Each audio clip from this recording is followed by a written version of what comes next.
GeM TV நேயர்களுக்கு அன்பான வணக்கம். அதிகாரம் 102 நாணுடைமை 1014வது குறட்பாவை பற்றி நாம் இப்பொழுது சிந்திக்க இருக்கின்றோம். அணியன்றோ நாணுடைமை சான்றோர்க்கு அகுதின்றேல் பிணியன்றோ பிடுநடை.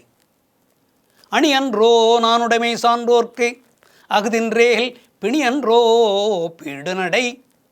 அணியன்றோ சான்றோர்க்கு அணியன்றோ நாணுடைமை சான்றோர்க்கு அகுதின்றேல் பிணியன்றோ பிடுநடை. அணி என்பது ஒவ்வொரு மனிதனுக்கும் அழகு தரக்கூடியது. அணி என்றால் ஏன் அணிகலன்களை பூட்டிக் கொடுக்கிறோம் என்றால் அழகு தரும். மனிதனுக்கு அழகு தர வேண்டும் என்றால் ஒரு மனிதன் அழகு பெற வேண்டும் என்றால் அழகானவன் என்று புகழப்பட வேண்டும். உடல் அழகு அல்ல, முக அழகு அல்ல, கண் அழகு, மூக்கழகு எல்லாம், நெற்றி அழகு, அது கூந்தல் அழகு, இதெல்லாம் அழகு அல்ல. அழகு என்றால் எது தெரியுமா? மனிதனுக்கு அன்பு இருக்க வேண்டும், நாணம் இருக்க வேண்டும், ஒப்புரவு இருக்க வேண்டும், கண்ணோட்டம் இருக்க வேண்டும், வாய்மை இருக்க வேண்டும், ஒழுக்கம் இருக்க வேண்டும். நல்ல பண்புகள் இவையெல்லாம். அதுதான் மனிதனுக்கு அழகை தரும். கல்விக்கு அழகு என்றால் கல்விக்கு அழகு ஏது? அவன் தப்பில்லாமல் பேசினால்தான் படித்தவனுக்கு அழகு. படித்தவனுக்கு அழகு படித்தவன் முகத்தை பார்த்து அழகானவன் சொல்லக்கூடாது. படித்தவன் பேசுகின்ற சொற்கள் மிக அழகாக இருக்கும், கசடு இல்லாமல் இருக்கும், குற்றமில்லாமல் இருக்க. அப்படிப்பட்ட சொற்களை, குற்றமில்லாத சொற்களை, இனிமையான சொற்களை எவன் பேசுகிறானோ அவன் தான் கல்வி கற்றவன். அப்படி தாறுமாறாக தீய சொற்களை பேசுகின்றவன் எப்படி கற்றவன் ஆவான்? அவனை கற்றவன் என்று சொல்ல முடியாது. கண்ணிருந்தும் குருடன், கற்றிருந்தும் கல்லாதவன் என்றது. அப்படி ஒரு மனிதனுக்கு அழகு எது என்றால் அணி என்றால் அழகு. ஒரு தனி மனிதனுக்கு அழகு எது என்று தெரியுமா? பணிவுடையவனாக இருக்க வேண்டும், இனிமையாக பேச வேண்டும். பணிவுடையன் இன்சொலனாதல் ஒருவருக்கு அணி அல்ல மற்ற பிற. ஒரு மனிதனுக்கு அழகு அவன் பணிவாக இருந்தால் மிக அழகானவன் என்று திருவள்ளுவர் சொல்கின்றார். இனிமையாக பேசுவன் என்றால் ஆஹா அவன் தான் அழகானவன் திருவள்ளுவர் சொல்வது. ஒரு பெண் அழகானவள் என்று எவ்வளவு சொல்ல வேண்டும்?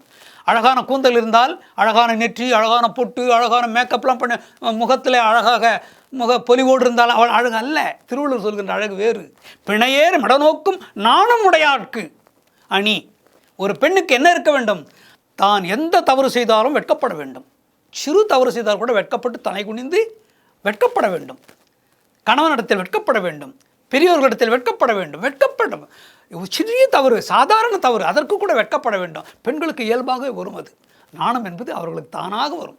சொல்லி அவர்களுக்கு தெரிந்து செய்வ அவளுக்கு இயல்பாகவே வரும், தானாக வரும் பெண்களுக்கு அந்த அந்த நாணம் என்ற பண்பு. ஒவ்வொரு பெண்ணுக்கும் இருக்க வேண்டிய அழகான பண்பு. அதைத்தான் திருவள்ளுவர் அழகு என்று சொல்கிறார். பெண்ணுக்கு நாணம் இருந்தாலும் அது அழகு, அவளுக்கு அழகு. அவள் போட்டிருக்கின்ற நகை அழகு அல்ல. திருவள்ளுவர் சொல்லுகின்றார் பிணையேர் மடநோக்கு. அவர் நோக்கு, அவருடைய பார்வை இருக்கிறதே, மானுக்கு எப்படி அந்த கண்கள் மிரளுமோ அதே போல் பெண்களுடைய கண்கள் எந்த நேரம் மிரட்சியோடு இருக்க வேண்டும்.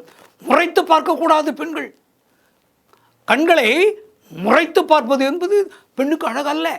மானுடைய கண்கள் எப்படி மிரளுமோ அதே போல அந்த கண்கள் அப்படி மிரள வேண்டும். பெண் என்று அது அழகு என்று திருவள்ளுவர் சொல்கிறார். அப்படி அணியன்றோ நாணுடைமை சான்றோர்க்கு அகுதின்றேல் பிணியன்றோ பிடுநடை. சான்றோன் என்று சொன்னால் நாணம் இருக்க வேண்டும். அவன் அழகுடையவன். நாணம் இல்லாதவன், செய்த குற்றத்திற்கு வருந்தாதவன், மேலும் மேலும் குற்றங்களை செய்யக்கூடியவன் நடந்து போகின்ற பொழுது மற்றவர்கள் பார்த்து சிரிப்பார்கள். எவ்வளவு தவறுகளை செய்துவிட்டு எப்படி பீடு நடைபோடுகிறான், சிங்கத்தை போல நடக்கிறாரே, காளை மாடு ஜல்லிக்கட்டு காளை போல நடக்கிறானே, எவ்வளவு தவறு செய்திருக்கிறான். கொஞ்சம் கூட வெட்கம் இல்லாமல், நாணம் இல்லாமல் எப்படி ஆட்டம் போட்டு நடக்கிறான் பற்றியா, எப்படி நடை ஏற்படுது பற்றியா, சிங்கம் போல நடக்கிறாரே. மற்றவர்கள் பார்த்து சிரிப்பார்கள். அவனுக்கு அழகு இல்லை, அது அல்ல. அவன் நல்லவன், நாணமுடையவன், தவறு செய்தால் மன்னிப்பு கேட்கக்கூடிய பண்புடையவன். அவன் இனிமேல் தவறு செய்ய மாட்டேன் என்று சொல்லக்கூடிய, தவறு என்றால் அஞ்சுவான், தவறு செய்வதற்கு அச்சப்படுகின்றவனோ அவன் மனிதன். அவனை பார்த்து எல்லோரும் பாராட்டுவார்கள், சிரிப்பார்கள், வணக்கம் செய்வார்கள், நல்ல பையன் என்று பாராட்டுவார்கள். தவறு மேல் தவறு செய்து கொண்டே போகின்றவனை என்னதான் மிடுக்காக ஆடை அணிந்து கொண்டு மிக அருமையாக நடைபோட்டு சென்றால் கூட யாரும் மதிக்க மாட்டார்கள். அவன் செய்த தவறுதான் கண்களுக்கு தெரியுமே ஒழிய இவனுடைய அழகு, இவன் நடக்கின்ற நடை அழகு, அவனுடைய உடை அழகு, அதையெல்லாம் மதிக்க மாட்டார்கள் நல்லவர்கள். நல்லவர்கள் ஒருவனை மதிக்க வேண்டுமென்றால் அவன் எந்த தவறும் செய்யாதவனைத்தான் மதிப்பார்கள், பாராட்டுவார்கள். நல்ல பையன், எந்த தவறும் செய்ய மாட்டான், அந்த பெயர் எடுக்க, அதுதான் மனிதனுக்கு அழகு என்று திருவள்ளுவர் சொல்கின்றார். அணியன்றோ நாணுடைமை சான்றோர்க்கு அகுதின்றேல் பிணி என்றோ பிடுநடை. அந்த நடை போடுகிறானே அது பிணி, நோய், அது அவனுக்கு நோய். அவன் அந்த நடை அவனுக்கு தேவையா?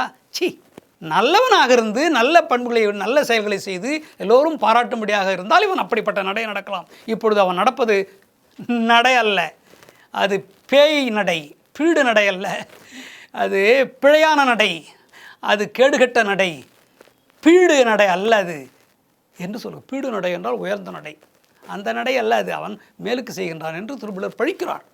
நாணமுடையவன் சான்றோன், சான்றோன் எப்பொழுதும் தவறு செய்ய மாட்டான். மீறி தெரியாமல் ஒரு தவறு செய்துவிட்டால் மன்னிப்பு கோருவான், மன்னித்தருளுங்கள் என்று கெஞ்சுவான். அப்படிப்பட்ட நாணமுடையவர்களாக இருப்பதுதான் மனிதனுக்கு அழகு என்று திருவள்ளுவர் சொல்கின்றார்.